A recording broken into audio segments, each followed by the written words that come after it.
Obviously, she said she hasn't got the money to buy the property back. We find a way how we could help because she needs that help. Because if anybody else bought that property, she'd lost £123,000. We're going to remortgage the property and the bank should be able to lend us 75% of that amount. So out of that money, she would have got back £112,000. So basically, this investor is in a tatters, okay? Yeah. So she bought this property, background, she doesn't know what she was doing. She hasn't had any training, nothing like that. She saw a property, liked it, went on and bought it. So she started doing the works, builders messed that about. So obviously then she needed help. She got our builders in, the builders could not do the work. Her bridging loan expired. They renewed it for 6 months and she couldn't do it again. And now she's gone through the legal process. She went to court and unfortunately the court has given the bridging loan the order to repossess the property. Okay, and now the property is on the market. And she's already trying to renovate the house. Okay, currently she spent on the renovation, she spent £123,000. The reason why she spent £123,000, she's thinking she would have enough time before the repossession happens to have completed the property and remortgage. Okay, so obviously that did not happen. Okay, so now they've repossessed the property, they've boarded everywhere, Suleiman. Literally boarded everywhere in the house. She couldn't even access it. What? With shutters. Raw. Right? So there's no entry there, okay? So now they've put the property up on the market for £180,000. Okay? So obviously she has approached me and said someone wanted to buy the property, and then hopefully that they can resign and get her to be and get her to be the shared ownership. But knowing that I've told her also that's not going to be possible. The only way she can come in is if she would buy the property back again, and she needs to buy it at market price. 180. Over 180. Right? That means because they need to make profit, aren't they? Yeah, it's probably going to be around 210. Right. And this price here is in the auction, it's a guide price. This is the guide price the auctioneers is starting the bidding from. Okay. Okay. Yeah. So with those people, they said whatever we bought it, then we can sell that share. So if she will have the property for free, I said no. They'll have to sell it to you legally in order for you to get the property back. Obviously, she said she hasn't got the money to buy the property back. Okay. So now the receivers have instructed the auctioneers to start selling at that price. So now the property did not sell in the first auction. Now they're going through the second auction. So when she spoke to me today, she told me that. And really and truly, I don't want her to lose the property. Okay. So we find a way how we could help because she needs that help. Because if anybody else bought that property, she'd lost £123,000 plus the things that are going on with our relationships. Okay, so I thought about it. It took us about maybe 30 minutes talking because I'm thinking how I may be able to help, right? And so she doesn't lose the money. At least some of our money to get back some of our money. Yeah. £123,000. It's a lot. Literally, it's a lot of money to lose, a lot of right? investment to just go out. Exactly. So she told me the property is in auction. I said, okay, I may be able to buy the property officially from the auctioneers, and then hopefully then she can finish the renovation process and then see if she's going to get some of her money back. So this is what we suggested to her. The guide is 180k, and I will go and try to buy the property for at least £220,000. Okay? £220,000, that's what we intend to buy it. So if we buy it for £220,000, because it's a commercial property, by the way, it's a 6-bedroom HMO. 6-bed HMO and a flat, 1-bedroom flat. Okay? So if we're able to buy this property, we will go again to the bridging lenders basically. If the bridging loan lend us 60% of that amount, right? 60% of the £220,000, that's be £132,000. Okay? The bridging loan company will lend us that money. Okay? So if they lend us that money, we'll be able to buy that property at that point. Okay? So once we bought the property, obviously we need to do the works now. Correct. Right?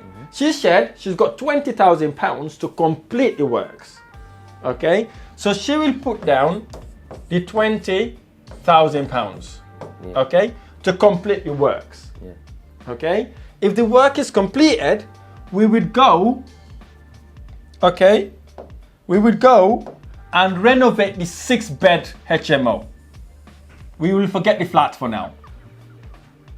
Okay? We renovate the 6-bed HMO. So, looking at the analysis now, end value, suppose that this 6-bed came back at £350,000 after the works. Yeah. Okay? We're going to remortgage the property, and the bank should be able to lend us 75% of that amount. So 75% of that amount is 262,500, isn't it? Okay? That's how much the bank will lend us. So what we could do then, first of all, is to pay our lenders the £132,000. So let's say £132,000 plus any fees that we need to pay to clear the deal. Let's add another £3,000 there. So that would be £135,000. Okay? £135,000. And again, suppose that we took the property for about maybe a few months to get the work done. Let's say that we spent about £10,000 on interest and all the other stuff, okay? So that would be another £10,000 here. Okay? Let's say the legal process to remortgage, pay a mortgage broker and all the people, let's say that's about £5,000. Okay? So £5,000, you minus that again. So if you minus all that from that amount is how much? 262,500. Yeah, minus 35,000 minus the 15,000. 10,000 and the 5,000, 15,000. That will leave us 112,000. Okay, 112,000. Okay? 500. Yes, 112,000. 500.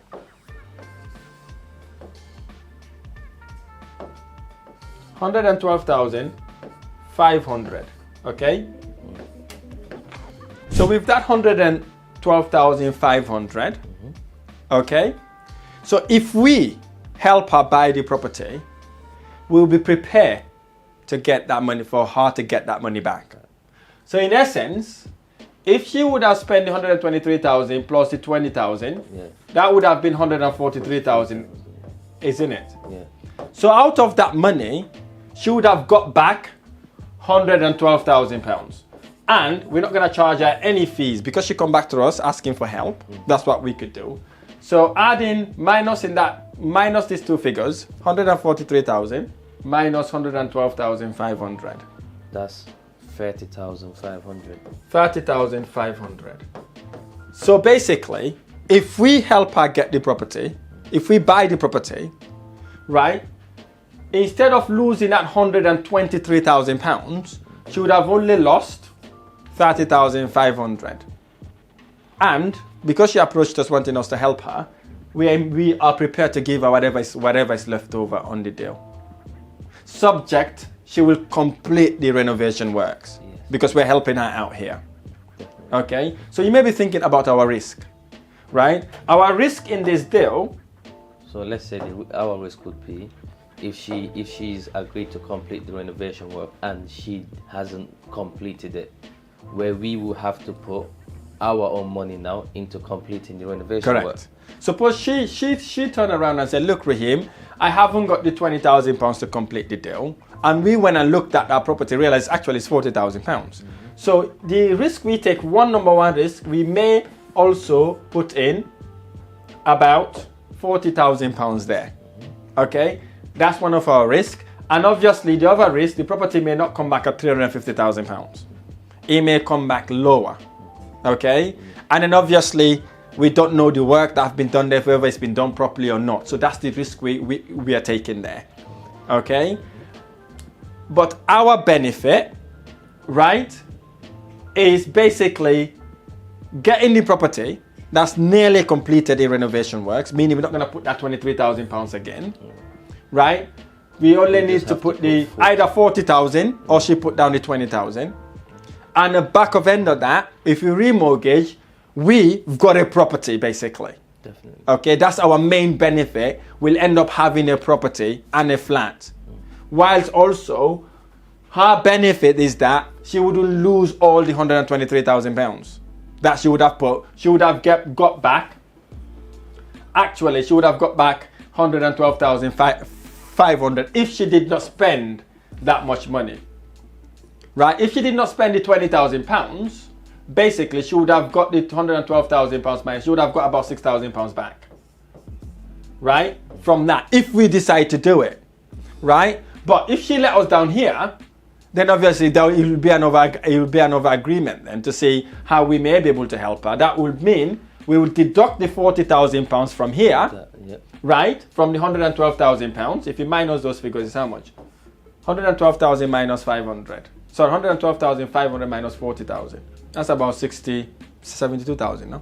Yeah, 72,000. Okay. So basically 71,500. 71,500. Let's just say 72,000, yes? Yeah. Let's just give it 72,000. So basically, she would have only got £72,000, right? Less any administration cost we involve in doing that works. Okay? So basically, this is the benefit she can get and we can get. In this way, we've helped her get some of our money back, and we've got a house that we can rent out. And then, if anybody else bought the property, then obviously she's lost everything. Yeah, she literally not going to have any of this money. So she said to me, look, I'd rather you get the property, knowing that it's in a safe hands.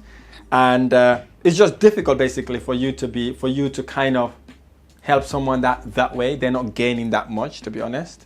And yeah. But if you look at it, even though they're not gaining that much, but if you look at the long run, the losses compared to the losses she could have had, you know, she could have had a ridiculous loss, the 123,000 and all of that. So rather she gets something back where she feel like she's done something, you know, and then the property is gone to somebody. Maybe she would know something. Yeah, true. But I think it's a big gain, and because if this happen, currently, if this happen, she's gonna have bad credit history. She's gonna have CCJ, right? She's likely not to get any lenders to lend her money in the next 5-10 years.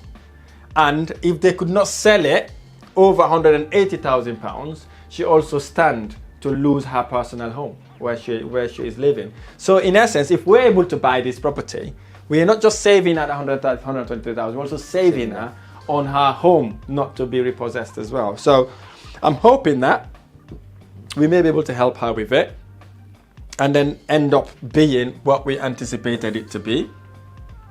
And hopefully she can learn from that and not get demotivated or deflated, not going again. So this is just a learning curve to say, look, whatever you're getting into, get someone who knows what they're doing to help you out. Get someone to mentor you, coach you, you know, to help you guide you through the process. Because if you don't have that, definitely you'll be stressing. So these things like this is the benefit of why it's always good to pay for mentorship or something. Because now she spent 123,000 or probably over that she's not disclosing with us on getting this property to get ready.